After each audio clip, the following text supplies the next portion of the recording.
కీర్తనలు 45వ అధ్యాయము. ఒక దివ్యమైన సంగతితో నా హృదయము బహుగా ఉప్పొంగుచున్నది. నేను రాజును గూర్చి రచించిన దానిని పలికెదను. నా నాలుక త్వరగా వ్రాయువాని కలము వలెనున్నది. నరుల కంటే నీవు అతి సుందరుడువై ఉన్నావు. నీ పెదవుల మీద దయారసము పోయబడి ఉన్నది. కావున దేవుడు నిత్యము నిన్ను ఆశీర్వదించును. సూర్యుడా, నీ కత్తి మొలను కట్టుకొనుము. నీ తేజస్సును, నీ ప్రభావమును ధరించుకొనుము. సత్యమును వినయముతో కూడిన నీతిని స్థాపించుటకు నీ ప్రభావమును ధరించుకొని వాహనమెక్కి బయలుదేరుము.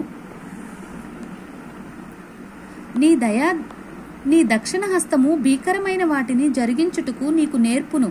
నీ బాణములు వాడిగలవి. ప్రజలు నీ చేత కూలుదురు. నీ బాణములు రాజు శత్రువుల గుండెలో చొచ్చును.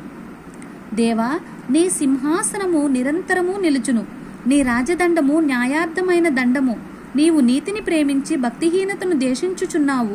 కావున దేవుడు నీ దేవుడే చెలికాండ్ర కంటే హెచ్చనగునట్లుగా నిన్ను ఆనంద తైలముతో అభిషేకించి ఉన్నాడు. నీ వస్త్రములెల్లా గోపరస వాసనే, అగయు వాసనే, లవంగి పిట్ట వాసనే. దంతముతో కట్టిన నగరులలో తంతివాద్యములు నిన్ను సంతోషపెట్టుచున్నవి.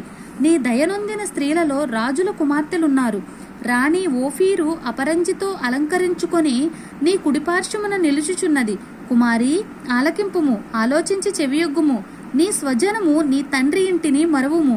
ఈ రాజు నీ ప్రభువు. అతడు నీ సౌందర్యమును కోరినవాడు. అతనికి నమస్కరించుము. తూరు కుమార్తె నైవేద్యము తీసుకుని వచ్చును. జనులలో ఐశ్వర్యవంతులు నీ దయను వెదుకుదురు. అంతఃపురములో నుండి రాజకుమార్తె కేవలము మహిమ గలది. ఆమె వస్త్రము బంగారు బుట్టా పని చేసినది.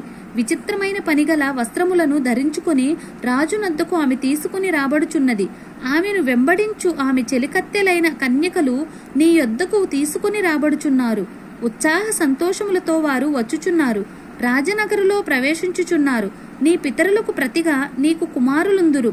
భూమి యందంతటా నీవు వారిని అధికారులుగా నియమించెదవు. తరములన్నిటను నీ నామము జ్ఞాపకముగా ఉండునట్లు నేను చేయుదును. కావున జనములు సర్వకాలము నీకు కృతజ్ఞతాస్తుతులు చెల్లించుదురు. ఆమేన్.